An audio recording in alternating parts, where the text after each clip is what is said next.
Kapan sih kita ini puasanya dikatakan sah secara syariat? Jika terpenuhi di dalamnya 4 syarat. Syarat wajib ada 4, syarat sah juga ada 4. Yang pertama muslim. Syarat sah puasa yang pertama muslim. Artinya kalau ada orang puasa di tengah hari Ramadan murtad, walaupun sebentar, semenit tok murtadnya, setelah itu kembali ke dalam agama Islam, gimana? Batal puasanya, wajib mengqadha. Ini yang pertama. Syarat yang kedua adalah berakal. Berakal. Nih. Artinya orang yang berpuasa ini bisa dianggap sah puasanya jika sepanjang hari, mulai dari subuh sampai maghrib, dia dalam keadaan sadar, tidak berada dalam keadaan pingsan, tidak berada dalam keadaan gila, tidak berada dalam keadaan mabuk sebab minuman keras atau narkotika. Nah, kalau misal dia gila walaupun sesaat, batal puasanya. Batal puasanya. Gila cuma 5 menit, 10 menit, setelah itu siuman, dia sadar kembali. Kan ada orang gila kumat-kumatan gitu ya. Ada orang gila kumat-kumatan gitu. Setengah gila, kadang setengah waras. Macam-macam. Kadang ada pasarannya itu orang gila itu. Beneran ini. Kalau sudah bulan ini gila dia. Beneran. Wallahu a'lam. Wallahu a'lam. Kok bisa begitu? Wallahu a'lam. Ya, mungkin secara medis itu yang tahu. Ahli psikologi yang paham. Nah, yang jelas kalau tengah-tengah Ramadan gila 10 menit, sadar setelah itu batal puasanya. Wajib qadha? Enggak wajib qadha. Kenapa? Karena gilanya bukan karena faktor kesengajaan. Ada orang gila sengaja. Allah alam, ini ada nggak orang gila sengaja? Nah, karena gilanya bukan didasari unsur kesengajaan, maka nggak wajib mengqadha. Paham ya? Kalau pingsan atau mabuk, maaf, bukan mabuk laut, mabuk darat, mabuk udara yang dibahas di sini, itu nggak masuk pembahasan itu. Tapi yang dimaksud mabuk di sini adalah hilang kesadaran sementara waktu. Karena sebab apa? Karena sebab minuman keras, karena sebab narkotika dan lain sebagainya, obat-obatan terlarang. Nah, dibahas pingsan atau mabuk, apakah batal puasanya? Dilihat jika terjadinya hilang kesadarannya mulai dari subuh sampai maghrib sepanjang hari, maka batal puasanya dan wajib mengqadha. Batal puasanya dan wajib mengqadha. Ini pendapat Al-Imam Romli. Lain halnya dengan pendapat Al-Imam Ibn Hajar. Kalau Al-Imam Ibn Hajar, sudut pandang yang beliau pakai adalah sengaja nggak mabuknya, sengaja nggak pingsannya. Apa ada orang sengaja pingsan? Ada, seperti orang yang mau operasi. Itu namanya sengaja dibius. Nah, kalau sengaja walaupun sesaat pingsannya, tetap batal puasanya. Sengaja dia mabuk walaupun sebentar mabuknya, hilang kesadarannya hanya 1 jam 2 jam, setelah itu dia sadar lagi, tetap batal puasanya.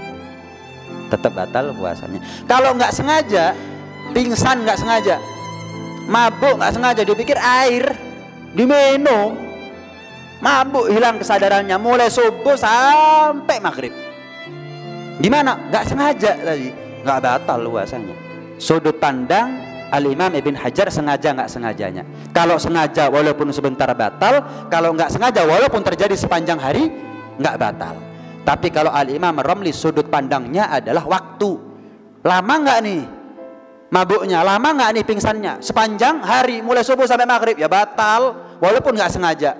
Kenapa? Apa artinya dia puasa kalau dalam keadaan nggak ada kesadaran? Esensi nilai daripada puasa yang dia kerjakan apa? Wong dia nggak sadar, bangun-bangun udah jam 9 malam misalnya kan, tahu-tahu lapar makan dia. Nggak bisa, nggak ada esensinya puasa seperti ini. Nah, maka dianggap batal oleh Al-Imam Romli. Yang mana yang paling kuat? Terserah. Kita ikut pendapat Al-Imam Romli boleh, kita ikut pendapat Al-Imam Ibn Hajar juga boleh. Malah di sebagian kitab yang menjadi karya Al-Imam Ibn Hajar, beliau mengatakan mabuk dan pingsan itu membatalkan puasa jika terpenuhi 2 unsurnya, yaitu apa? Sengaja dan sepanjang hari. Dalam sebagian kitabnya nih, sengaja dan sepanjang hari. Kalau sengaja tapi sebentar nggak batal. atau nggak sengaja tapi sepanjang hari juga nggak batal. Nah, ini Ibn Hajar di dalam kitab yang satu dengan yang lainnya ada perbedaan pendapat. Ini saking luasnya ilmu ya, bukan plain plan. Kalau kita plain plan, ya salah diralat itu kita. Kalau Al-Imam Ibn Hajar dan para a'immah ahlu fikih semuanya bukan meralat, tapi lebih cenderung kepada khilaf. Tergantung yang berfatwa, tergantung yang meminta fatwa. Itu kondisi yang bertanya ini seperti apa. Maka kadang-kadang karena luasnya ilmu mereka, beliau-beliau fatwa dengan si A dengan fatwa kepada si B beda. Kenapa? Yang tanya kondisinya berbeda ini. Kondisinya berbeda. Nah, saking luasnya nggak bisa saklek mereka. Ada khilaf. Nah, dengan khilaf tadi itu maka tercatat di kitab-kitab karya mereka semuanya. Maka kita punya kebebasan untuk mengikuti pendapat yang mana, antara Al-Imam Ramli atau bahkan pendapat Al-Imam Ibn Hajar yang dua tadi itu.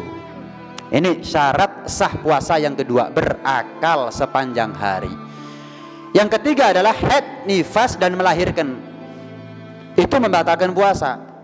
Artinya harus sepanjang hari bagi ibu-ibu, bagi perempuan, kaum wanita, kaum hawa, sepanjang hari suci dari haid, suci dari nifas, dan tidak sedang mengalami proses melahirkan.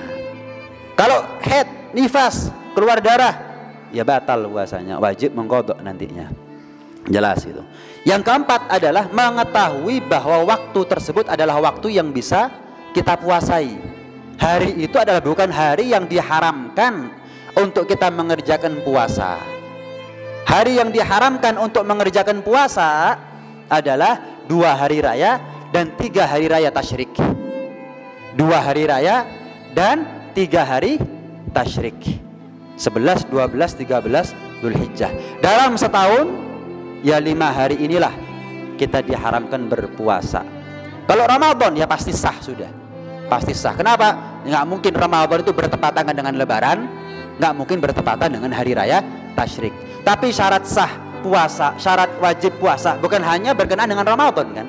Kapan kita mau puasa sunnah pun syarat sah, syarat wajibnya sama ini.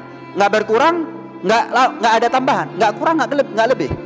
Nah, kapan kita puasa sunnah, kita harus tahu ini hari yang diharamkan nggak untuk berpuasa. Harus tahu, jangan asal puasa. Oh sekarang Senin, oh sekarang Kamis, puasa dia. Nggak taunya bertepatan dengan Lebaran misal, atau bertepatan dengan hari raya tasyrik. Lupa dia, nggak boleh. Diharamkan 5 hari ini kita untuk menjalankan puasa.